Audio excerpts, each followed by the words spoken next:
Welcome back to the Introduction to React series number 10. I'm Jack Harrington at Jahur on Twitter, and this is Blue Collar Coder. So in previous videos, we've used useState to manage state in our application component app. And now what we want to do is actually refactor app into a bunch of different components, which is going to make it more maintainable. And then we want to share that state, which is in app, with those components.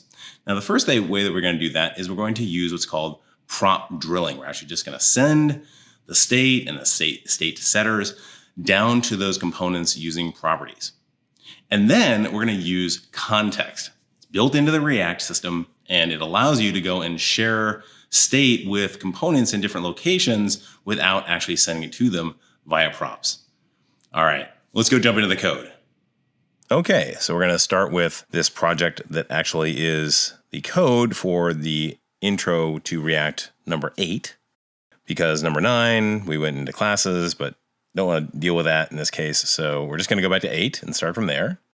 And it's linked to in the description. So over in the terminal, I'm going to use npx dget with that URL, and then point it at Introduction to React 10. Now I'm going to change directory into that and bring up VS Code. Now I'll bring up the terminal and yarn to install everything. And now yarn start to bring it up. And it looks pretty good. We can filter and get more info. Great. So let's go have a look at app.js. And right away, we're going to take this Pokemon type. So let's copy everything from prop types down to the end of Pokemon type. Create a new file called Pokemon type.js. And paste that in there. Then remove the unused imports and the CSS. And then export the Pokemon type prop type. And now back over in app.js. Let's go import that.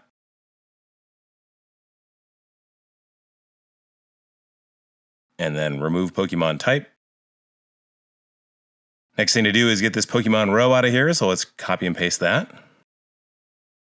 I'm going to grab everything from button down. And I'm going to create a new folder called components. And then within that, Pokemon row.jsx. Now, it's not .js, it's JSX because it's got a component in it. That's kind of a convention. Really, you could use .js. That's fine too. Kind of also depends on your project. Sometimes you use .js, sometimes you use .jsx. I'm going to use .jsx. So paste that in there. And then import React. Now we don't need CSS baseline or the CSS. And we need to get the Pokemon type from the parent directory. Now let's export that as the default. And then back over in app.js, let's import that from the components directory. And then remove the original. Now we can get rid of prop types and button, so we don't need those anymore. All right, looks like we don't have prop types back in the original file, so let's go back over into Pokemon row and import prop types. And looks good. Now let's grab out Pokemon info and create a new file called pokemoninfo.jsx. Then paste that in there. Then let's remove Pokemon row, we don't need that. And import React. And then finally, let's export that.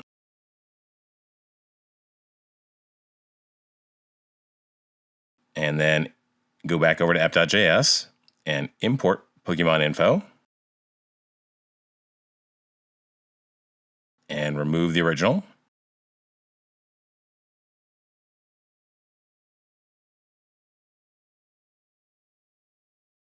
And I forgot to go and do the parent directory on Pokemon type, so let's go fix that. Okay, looking good. So now I want to pull out the filter as well as the table.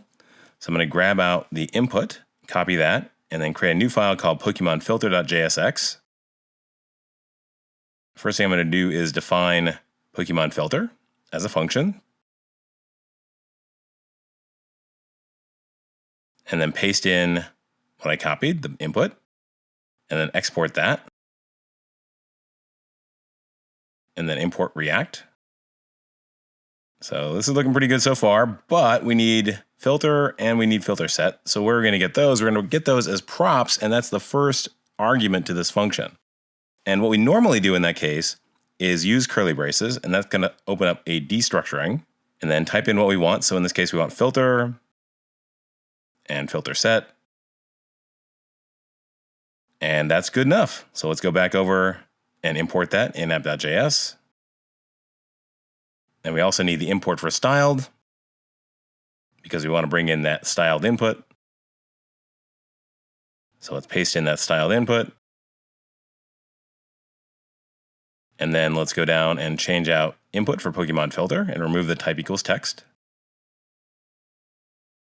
And now we're going to set filter as a prop to filter and filter set as a prop to filter set.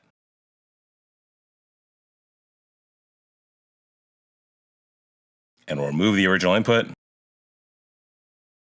And that looks great. Everything's working fine. So now let's go and do a similar sort of thing for that table. Let's go grab the contents of the table. Create a new file called PokemonTable.jsx. And create a new function called PokemonTable with no arguments yet. And then paste in that code. And then again, open the destructuring, and we'll list out what we need here. So we need Pokemon, we need filter, and we need this selected Pokemon set. Now I'm going to import React and export this. So now let's go back into app.js and import Pokemon table.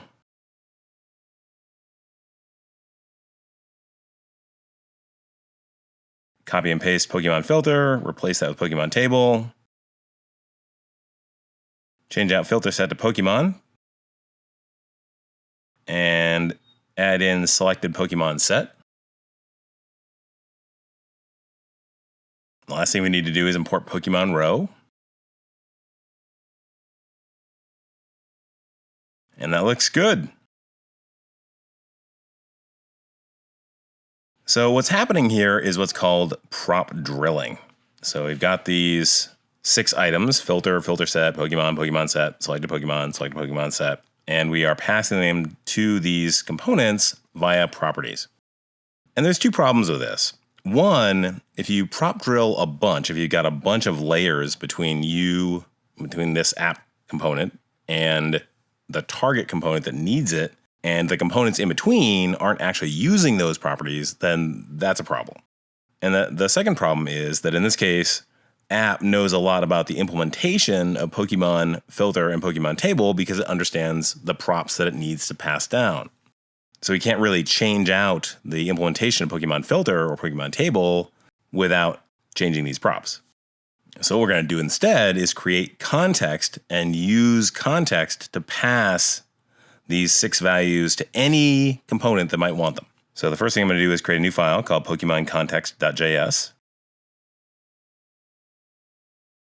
And then I'm going to import React. So I'm going to create a new constant called PokemonContext. And use react.createContext to create it. Now, react.createContext takes a default value. I'm just going to use an empty object. And then let's export that. And then we'll import that over in app.js. And now down in the JSX code, we're going to use PokemonContext.provider. And that's going to provide that context to any components in the tree from this level down. So we need to wrap the whole thing in this provider. And then we need to set the value that we want to provide. So we give it a value prop. And then within that, an object. And then we give it all of those values. Filter, filter set, all of that stuff. Set, set, set. Great. So let's go over to Pokemon filter. And now I'm going to change it so that it's not just returning the component, that it's actually going to have an implementation. So I'm going to turn that into curly brace and return. And then I'm going to take out the props for filter and filter set. And then add those as a const. And then use context, which is automatically added by VS Code. That's pretty cool. And then give it the Pokemon context, because you can actually have multiple contexts running simultaneously, so you need to know which context you're actually interested in. So we'll bring in Pokemon context. And now we go back over to app.js and remove the properties.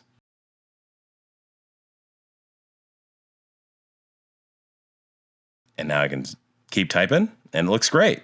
So that's actually getting filter and filter set not through properties, but through that context that we created. And you can do that anywhere in the React tree. So let's use the same thing for Pokemon table. Again, we'll turn it into a regular function.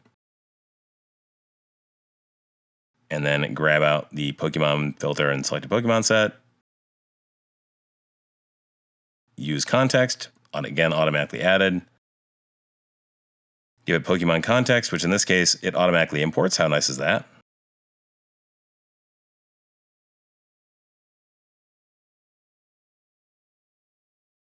And everything works great. How cool is that? So one more thing we can do is we can tweak Pokemon info and not use that selected Pokemon. And now we're going to grab out the props, but in this case, we're going to do something a little bit different. We're going to start by destructuring selected Pokemon. And then add on those props.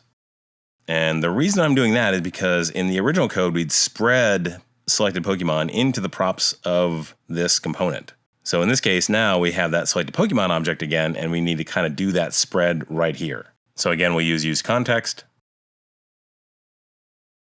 And again, we'll put in Pokemon context. Everything's auto-importing. It looks good.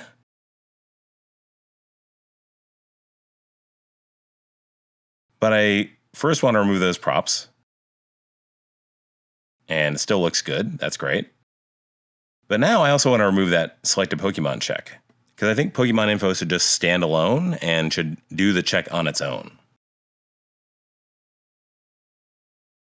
Let's remove the check. And now it's telling us it can't read the property name of null, but that's because selected Pokemon is by default null. So let's go back in and add the check into Pokemon info. The first thing I'm going to do is remove that cool destructuring, because we need to actually look at selected Pokemon. And I'm going to use then selected Pokemon as a ternary in the return by using a question mark operator. And the result is either going to be, if we have a selected Pokemon, then we get our React tree. Otherwise, we get null. Null is a perfectly valid return from a React component. And now we've got to kind of re-add that destructuring. So I'm going to add selected Pokemon and then .name.english and selected Pokemon.base. And there you go. Looking super good, super clean code, all thanks to context. Okay, well, I hope you enjoyed that. I hope you learned a lot about use context and how to use it. What we're going to do next is learn about use reducer, which is going to be a nice segue into us learning Redux. So if you have any questions or comments, be sure to put those in the comment section down below. If you like this video, be sure to like it and then send it to all your friends. And of course, feel free to subscribe. Huge fan of my subscribers. In the meantime, be happy, be healthy, and be safe.